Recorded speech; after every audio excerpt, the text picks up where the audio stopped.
This is Tim Bryce with my column titled Implementing Business Ethics. We hear a lot these days about the deterioration of ethics in business, such as graft, corruption, cheating, favoritism, skimming money, and so on. This has resulted in a public relations nightmare for business.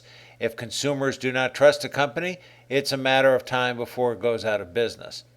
This is supported by recent studies providing evidence there is a correlation between business performance and ethical practices. A study by the Institute of Business Ethics suggests there are long-term benefits associated with enacting an ethics program. Such studies and recent corporate snafus, such as Enron, are impetus for companies coming to grips with ethics in the workplace. There are essentially two considerations for devising an ethics program in business. First, knowing what your ethics are, and second, implementing them in a consistent manner. First, let's talk about interpreting ethics. There is little point in my telling you what is ethically right or wrong. You already have an interpretation of this. However, let us understand what influences your interpretation of ethics. Our interpersonal relations with others, such as our family, friends, neighbors, fellow workers, as well as the media. Ethics is learned more than it is taught. It is based on observation of the conduct of others, people we like and respect as opposed to those we do not.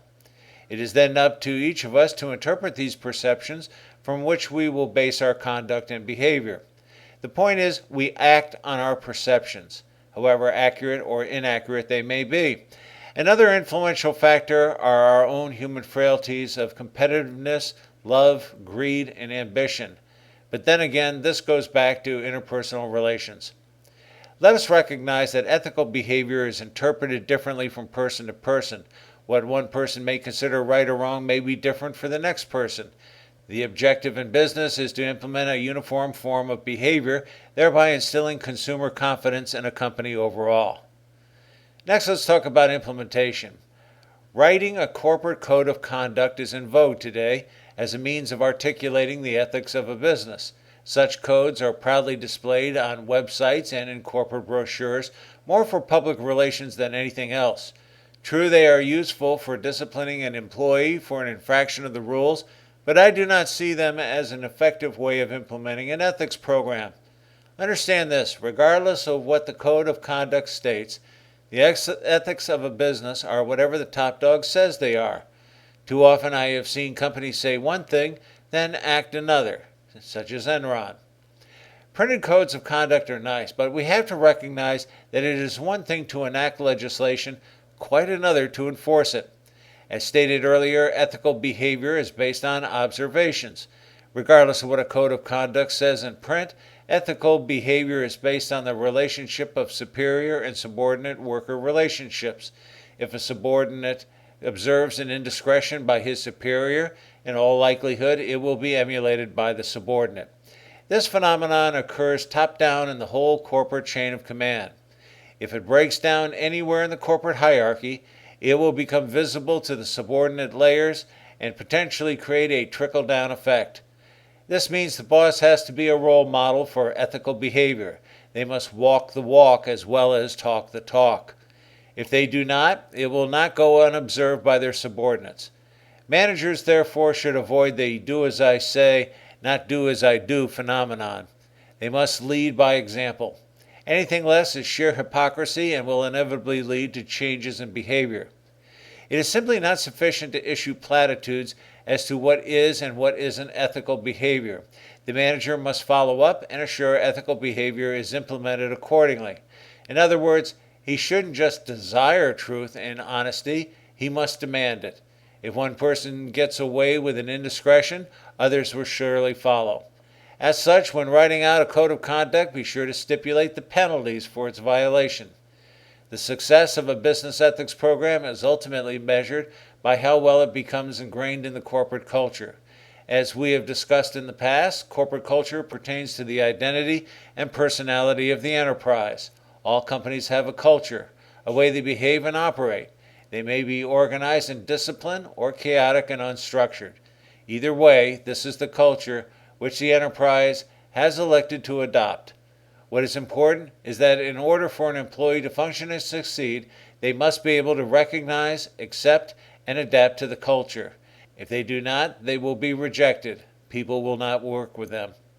The intuitive manager understands the corporate culture and how to manipulate it. Changing the corporate culture involves influencing the three elements of the culture: its customs, philosophy, and society. This is not a simple task. It must be remembered that culture is learned.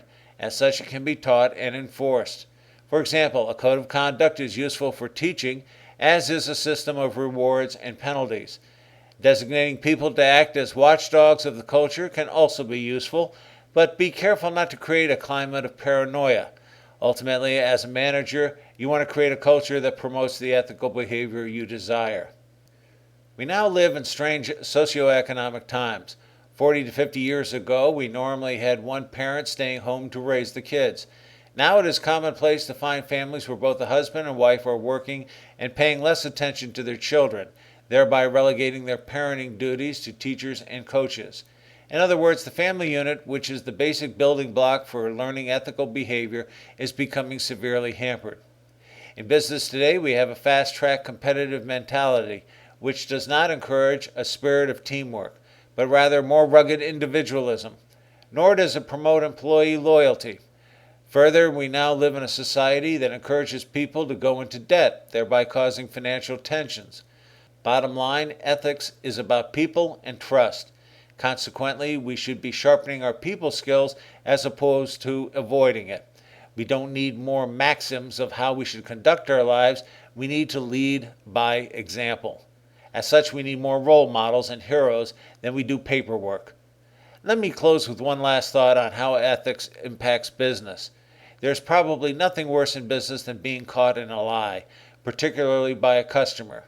Any trust that there may have been before disintegrates immediately and business is lost. In this day and age, there is something refreshingly honorable about a person where their word is their bond. Ethics just makes good business sense. Friends, keep the faith. This is Tim Bryce in Palm Harbor, Florida. TimBryce.com.